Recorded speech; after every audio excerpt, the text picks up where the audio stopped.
Isang gabi, nangisda umano sina Lolo Ato at Lolo Miguel. Bilog na bilog umano ang buwan nun. Napakapayapa ng dagat. Nang medyo malalim na umano ang gabi ay nagsimula na silang makarinig ng mga wakwak. Natakot umano noon si Lolo Ato dahil hindi lamang isang wakwak ang naririnig nila. Marami sila. Nung una ay napakalakas daw ng huni nila hanggang sa hindi naglaon ay pahina na ng pahina ang huni ng mga nilalang na yon. Senyales lamang na malapit na sila sa kinaroroonan ni na Lolo.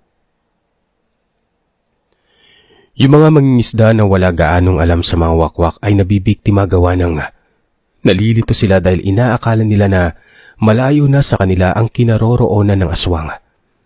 Dahil mahina na ang huni nito.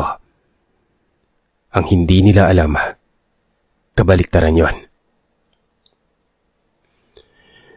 Nang marinig umano ni Lolo Ato na sobrang hina na ng huni ng mga wakwak, ay halos mangatog na siya sa takot.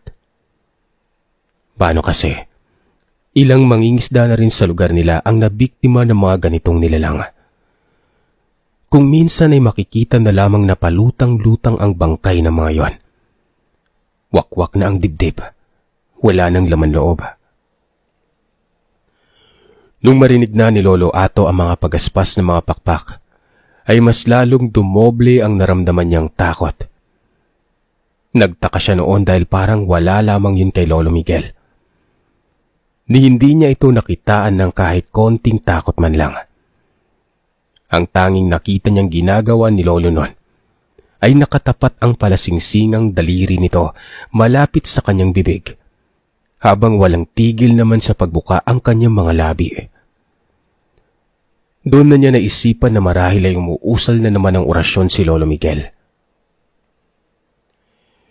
Hinipan umano ni Lolo Miguel ng 3 beses yung palasingsingang daliri nito.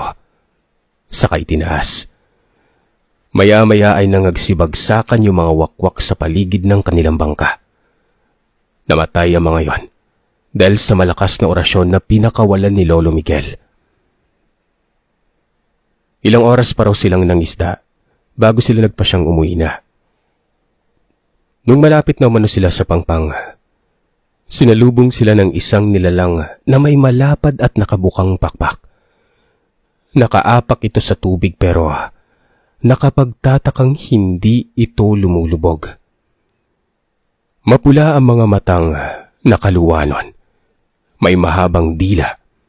Matutulis ang mga tenga nito at maumbok ang malaki nitong bibig na puno ng sapin-sapin ng ngipin. Ayon kay Lolo Miguel, ang nilalang na yon ay isa umanong kubot. Isa sa mga uri ng mapanlansing aswang. Ang mga pakpak nito ang ginagamit niya upang malansi ang biktima. Bagamat meron itong malapad na pakpak, wala itong kakayang lumipad. Diri ka lang dong, kay patsyon ko lang iring kubot. Sambit ni Lolo Miguel na ang ibig sabihin ay dito ka lang. Papatayin ko lang itong kubot. Napatango na lamang si Lolo Ato habang naghihintay sa mga susunod na gagawin ng kanyang tatay. Gayun na lang ang pagkagulat ni Lolo nang makitang bumaba si Lolo Miguel sa bangka. Naglakad sa ibabaw ng tubig. Ilang beses siyang napakurap nun. Hindi makapaniwalang magagawa ni Lolo Miguel na maglakad sa ibabaw ng tubig. Hindi niya alam kung matatakot ba siya o mamamangha sa mga nasaksiyan ng 2 mata niya. Unang sumugod sa kanyang aswang. Hinampas siya nito gamit ang malapad niyang pakpak. Sa sobrang lakas ng pagtama nito kay Lolo Miguel ay tumilapon siya sa hindi kalayuan. Pero kaagad din itong bumangon at mabilis na lumapit sa nilalang na yon. Parang hangin umano ito sa bilis nun. Hindi na halos masundan ng mga mata ni Lolo Ato ang kilos ni Lolo Miguel. Nakita na lamang niya na nakahandusay na yung nilalang na ito habang unti-unti nitong lumulubog sa tubig. Muli umano itong naglakad pabalik sa bangka nang hindi man lang lumulubog ang paa niya. Doon na naisipang itanong ni Lolo Ato kung paano ito nagawang lahat ni Lolo Miguel. Doon na rin nagsimulang magkwento si Lolo Miguel tungkol sa gintong kaalaman na nakasulat sa libreta. Malaki ang paniniwala niya na ang Panginoon ang nagkaloob sa kanya ng kakayahang yun at hindi niya yon ipag-iimbot sa iba. Kaya naman pagsapit ng 1 taon, nang dumating muli ang Semana Santa, ay itinuro ni Lolo Miguel sa kanyang mga anak ang panalangin nasa libreta at ang mga orasyong Latin na nakapaloob doon. Hindi rin naging biro ang pagsubok na hinarap ni na Lolo Ato at ng mga kapatid nito. Noong napagtagumpayan nila ang pagsasanay, ay nakamtan nila ang ibayong tapang, lakas at husay sa panggagamot. Mahigit 100 taon si Lolo Miguel noong siya ay pumanaw. Pero bago yon ay naituro niya lahat kay Lolo Ato ang mga kaalaman niya. Sa kanya na rin ito ipinamana ang gintong libreta. Isa sa mga naging huling habilin niya ay ipasa ang kaalamang yon sa bawat henerasyon ng pamilya namin. Ayon sa tatay ko, naikwento umano sa kanya ni Lolo Ato ang ilan sa mga nakaharap nito noong nasa kamay na niya ang pinakaiingatang libreta ni Lolo Miguel. Isang gabi, habang naglalakad daw siya pauwi galing sa pangingisda, naramdaman niya na may mga matang nakatingin sa kanya. Pinakiramdaman niya ang paligid nun. Inamoy niya ang hangin. Masangsang at mabaho yon. Nangangahulugan na may ibang nilalang na nasa paligid. Sinadya umano ni Lolo na sumipol. Isang paraan yon ng pagtawag sa kanila. Kumalusko sa mga talahib sa gilid at mula roon ay lumabas ang mga nilalang na nahahawig sa mga kambing.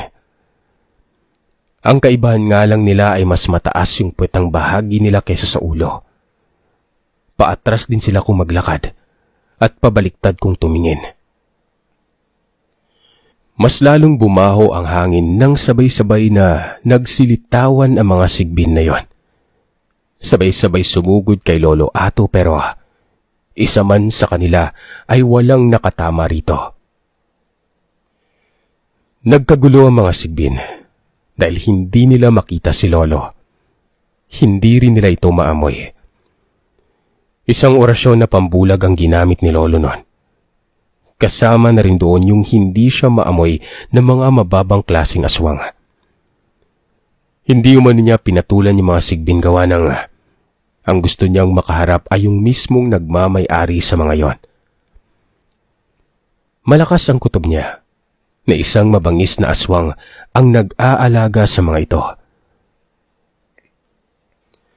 Sa kanyang paglalakad, nakasalubong niya ang isang magandang babae.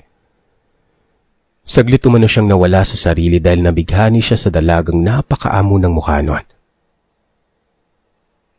Lingid sa kaalaman niya, isa palang bangkilan ng babaeng yon.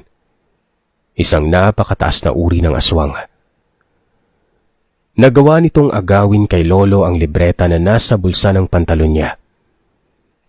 Mabuti na lang at kagad ding nakawala si Lolo sa bitag na pang-akit ng alindog nito. Nahirapan siyang talunin ng bangkilan lalo na nang magpalit na ito ng anyo. Mas lalong naging malakas at mabilis ito. Hindi na gaanong umuubra ang buntot ng pagi rito dahil napakakapal ng balat. Doon na naisip gamitin ni Lolo ang mga orasyon na natutunan niya mula kay Lolo Miguel. Sa halos 1 oras nilang paglalaban ay nakita niyang unti-unting nanghina ang bangkilan na yon. Gaano man ito kaliksi at kalakas, wala pa rin itong ligtas sa tindi ng orasyon na binitawan ni Lolo. Muling binawi ni Lolo ang libreta. Pagkatapos ay sinaksak niya ito sa dibdib gamit ang tansong punyal. Nang mamatay ito, ay isa-isa nang naglaho yung mga alaga nitong sigbin. Sa maniwala kaya't sa hindi, Hanggang sa panahong ito ay buhay na buhay pa rin ang gintong kaalaman at ang libreta. Ang tagapangalaga nito sa panahon ngayon ay walang iba kundi ako.